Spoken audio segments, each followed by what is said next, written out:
ভাটপাড়ায় তৃণমূল নেতা খুনে গ্রেফতার মূল অভিযুক্ত। আমরা জানি 13ই নভেম্বর শুট আউটে নিহত হন অশোক সাওয়ার। সেই ঘটনায় এবার গ্রেফতার মূল অভিযুক্ত।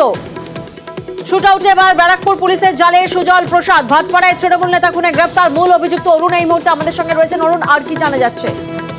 দেখো, 13 নম্বরে খুনের ঘটনায় কিন্তু পুলিশে প্রথমে দাবি করেছিল যে এখানে 5 জন ছিল।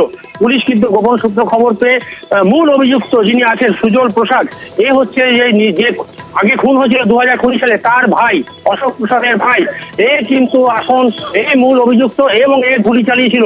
এ কিন্তু এখান থেকে পালিয়ে সোজা বিহার চলে যায়। বিহার থেকে যখন এইখানকার পুলিশ যায় তাকে তাড়া করে বর্ধমান পর্যন্ত আসে।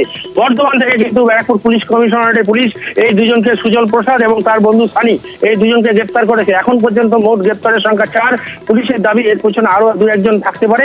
এদের জিজ্ঞাসাবাদ পুলিশ রিমান্ডে নেওয়া হবে এবং এদের জিজ্ঞাসাবাদ করে আর কে কে সঙ্গে জড়িত ছিল। এবং 2টো পিস্তল কিন্তু উদ্ধার হয়েছে। যেই পিস্তল দিয়ে অনর্গল গুলি করা হয়েছিল, 4 থেকে 5 রাউন্ড গুলি করা হয়েছে বলে পুলিশের দাবি ছিল। সেই পিস্তল দুটো কিন্তু উদ্ধার করেছে পুলিশ। বেশ।